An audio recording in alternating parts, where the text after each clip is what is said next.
बहुत बहुत धन्यवाद। धन्यवाद उपाध्यक्ष महोदय, आपने मुझे दिल्ली के NCT Delhi law special provision act के ऊपर उसको 2014 तक उसको अमेंडमेंट किया जाए, इसके लिए मुझे बोलने के लिए मौका दिया, इसके लिए मैं इसके समर्थन में खड़ा हुआ हूँ।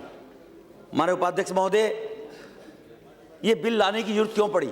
मुझसे पूर्व में हुडा जी बड़े अच्छे लच्छेदार भाषण देकर कह रहे थे कि दिल्ली में ये खराब हो गया, दिल्ली में झुग्गी गिरा दी। मैं बताऊंगा नंबर वाइज। अध्यक्ष जी, मैं दिल्ली में रहता हूं, मुझे आपको 5 मिनट फालतू देने पड़ेंगे, आई एम सॉरी। अध्यक्ष जी, 1998 में एक पीआईएल लगी थी दिल्ली के अंदर, कोर्ट के अंदर, और 98 में शीला जी की सरकार बन गई थी।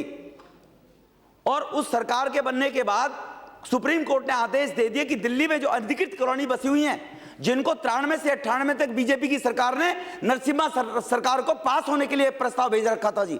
98 जब कांग्रेस की सरकार थी, 98 तक, 98 में अनफॉर्चुनेटली इनकी सरकार आ गई कांग्रेस की दिल्ली में। उसके बाद यूडी मिनिस्टर दिल्ली ने बार बार कहा हमें development charge and authority colony से लेकर हम इन कॉलोनियों को पास करना चाहते हैं। शीला जी जो दिल्ली की मुख्यमंत्री है, कहती है हम एज इज वेयर के पर बगैर कोई पैसा लिए कॉलोनियों को पास करेंगे, हम कोई चार्जेस नहीं देंगे। 5 साल तक दिल्ली के लोगों को बेवकूफ बनाता रहा। उसी प्रकार से जब 2006 में सुप्रीम कोर्ट ने आदेश कर दिए कि इन सब अनधिकृत कॉलोनियों, बस्तियों, इंडस्ट्रीज के ऊपर सीलिंग की जाए, दिल्ली में हाहाकार मच गया, बेरोजगार मजदूर हो गया, दिल्ली से लोग दिल्ली छोड़ने के लिए तैयार हो गए। तब जाकर इस मास्टर प्लान की तैयारी की गई कि दिल्ली का मास्टर प्लान आना चाहिए, जो 2001 में आना चाहिए था। 2001 में जब कांग्रेस की सरकार थी, क्यों नहीं आया? वो 2007 में आया।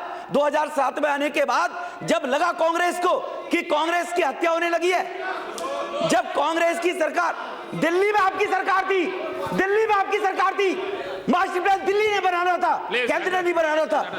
जो 2001 में शीला की सरकार थी, जब वो मास्टर प्लान 2007 में लेकर आए, तभी शीला जी मुख्यमंत्री थी। तब इनको लगा कि दिल्ली की जनता इनको मार देगी, जैसे भी 12-6 महीने पहले। तब ये कोर्ट के पार्लियामेंट के अंदर ऑर्डिनेंस लेकर आई। ऑर्डिनेंस इसलिए लाया गया था कि अब दिल्ली में बोल रहे, दिल्ली नजदीक है, आवाज इतना ऊंचा रहने की जरूरत है।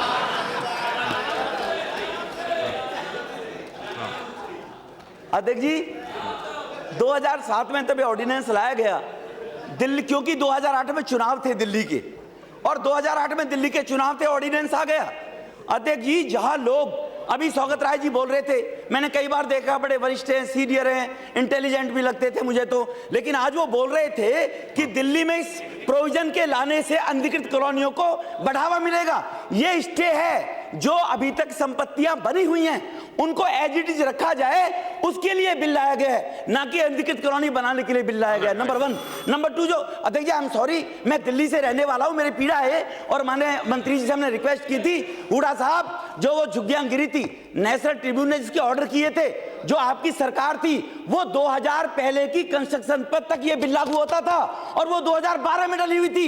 इसीलिए आपकी सरकार इसको पास क्यों नहीं करके, और इसको अमेंडमेंट को 14 तक क्यों नहीं किया था? जो कट ऑफ डेट 2007 है, जिसके मांग कर रहे हैं कट ऑफ डेट अब जून 2014 होनी चाहिए या दिसंबर 2014 होनी चाहिए, क्योंकि 50,000 संपत्तियां सर सुप्रीम कोर्ट ने बुक की हुई हैं, जिनके ऊपर कल से ही तुरंत एकदम अगर ऑर्डिनेंस लाया गया, सुप्रीम कोर्ट आदेश देगा तुरंत, और वहां पे आप तबाही मच जाएगी दिल्ली के अंदर। 202 लाख संपत्तियां ऐसी है जिनमें 20 लाख लोग रहते हैं। अगर उन संपत्तियों पर उनसे डिस्पोज करने के लिए ये कमिश्नर साहब और ये सारे अधिकारी बैठे हुए हैं, ये और अदालतें इस बात की एडमेंट है, वो बार बार सरकार से कहती रहती है कि तुम इसका कोई इलाज क्यों नहीं करते। अभी 6 महीने में सरकार बनाने में नहीं हुए, सारा ड्राफ्ट तैयार कर लिया है, और जल्दी ही सरकार दिल्ली की सभी अनधिकृत कॉलोनियों को पास करने जा रही है। जहां तक सैनिक फार्म की बात कर रहे हैं, बड़े बड़े फार्म हाउसों की बात कर रहे हैं, इस बिल के, इस लॉ के अनुसार कहीं भी कोई अनधिकृत कॉलोनी बनाने की इजाजत नहीं दी जाएगी। जो पुरानी बस्तियां हैं उनको बनाने के लिए बिल लाए गए।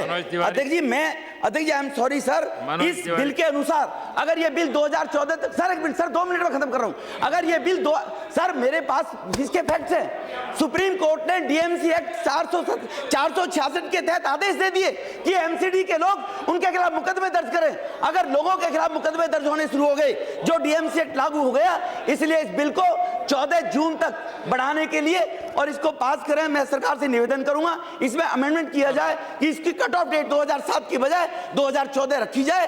इसमें सर और कई फैक्ट्स हैं जो पैनिक दिल्ली में फैलाएंगे और जिनकी मेहरबानी आपकी रही है सर सारी की सारी इतने लंबे समय तक। इसलिए अध्यक्ष जी इसमें सर लास्ट में मैं कहना चाहता हूं जो इस बिल में सर एक और है, जो कॉलोनी इन्हीं लोगों ने कहा था जहां 50% डेवलपमेंट है उन कॉलोनियों को रेगुलाइज कर दो। 2007 में जब फेक प्रोजेक्ट सर्टिफिकेट दिया था मैंने सोनिया जी ने, होती तो अच्छा रहता वो सर्टिफिकेट देकर आए थे सर। एक सेकंड में सर वहां पर 50% मकान जो 2007 से 12 के बीच में बने हैं उन सभी मकानों को 1693 कॉलोनियों में सबको बुक कर दिया गया सर। अगर ये बिल 2014 तक नहीं आया उन मकानों में सब सारे के सारे मकानों को गिराने का सरकार आदेश देगी जो 2007 से 2011 तक बने, जो हुडा जी की मेहरबानी से बने, की सरकार की मेहरबानी से।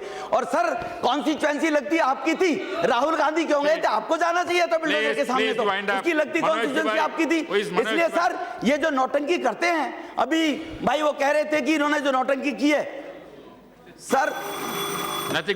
मनोज तिवारी नेक्स्ट। सर आप मुझे सर थैंक यू सर, बहुत बहुत धन्यवाद सर।